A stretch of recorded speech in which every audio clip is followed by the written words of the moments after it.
السلام علیکم حضور.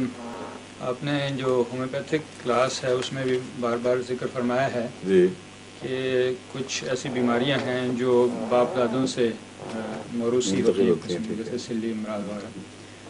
اور حضرت مسیح موعود علیہ السلام نے جو اسلامی اصول کی فلاسفی میں فرمایا ہے کہ جسمانی اور روحانی جو ڈیولپمنٹ ہے وہ بھی ساتھ ساتھ ہوتی ہے، اس میں انطباق ہے ایک لحاظ سے. تو حضور کیا اس سے جو عیسائی ایک عقیدہ ہے موروثی گناہ کا، اس کو تقویت نہیں ملتی؟ نہیں، بالکل نہیں ملتی، کیونکہ گناہ کا تصور اور ہے اور اس کا اس کے ساتھ کوئی تعلق نہیں. کیونکہ معلوم ہوتا ہے کہ آپ نے ان کا جو موروثی گناہ کا عقیدہ ہے اس کو پورا سمجھا نہیں. وہ یہ کہتے ہیں کہ چونکہ آدم اور حوا نے گناہ کیا تھا، اس لیے وہ ایک لفزش ان کی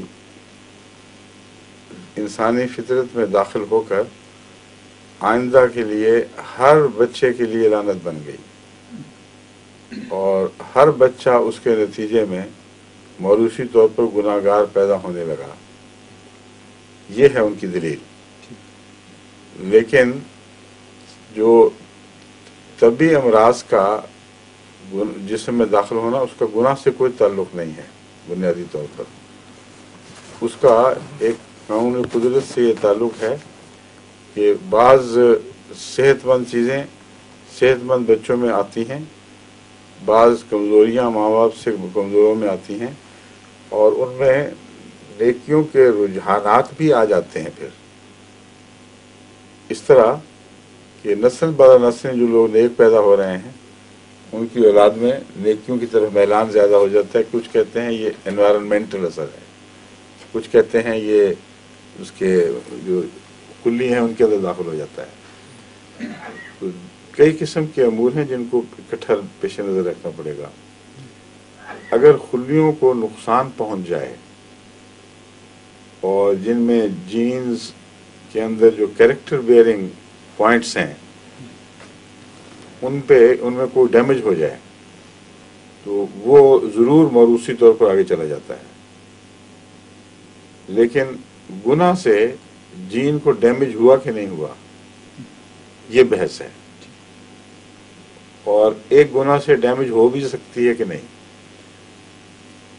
اور اگر ایک گناہ سے ہو سکتی ہے تو قانون قدرت ہے پھر ہر دوسرے گناہ سے وہ اس طرح ڈیمیج ہو جانی چاہیے کہ انسان میں نیکی کا بیج ہی ختم ہو جائے سارا.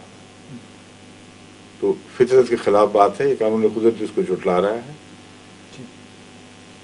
اور پھر اگر یہ بات ہو چکی تھی تو حضرت مسیح تک کسی جین میں کوئی بھی نیکی کا اشارہ بھی باقی نہیں رہنا چاہیے، کیونکہ اتنی بدیاں میں سے گزر کے آیا ہے انسان کہ صرف آدم کے ساتھ ہی دشمنی تھی اللہ تعالیٰ کو کہ اس کا گناہ موروثی بن جائے، باقیوں کا نہ بنے.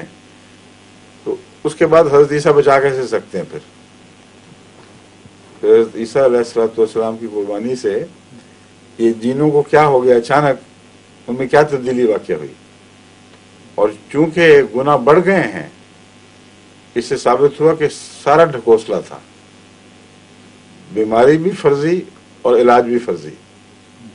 کیونکہ بیماری کو تو ہم نے یہ دیکھا نہیں کہ ایک غلطی انسان کے اندر اس کی اولاد میں داخل ہو جائے، یہ انسانی مشاہدے کے بالکل خلاف بات ہے.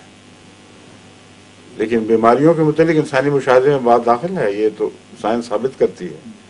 اس لیے وہ سائنٹیفک ہے یا ان سائنٹیفک ہے، یہ فرضی بات ہے. ایک آدمی نے ٹھوکر کھائی کہیں تو اس کے بچے میں فوری طور پر ٹھوکر کا رجحان پیدا ہو جائے اور نسل بعد نسل رہ جائے، بالکل حقائق کے خلاف بات ہے. تو دونوں میں بڑا امتیاز ہے، بہت فرق ہے.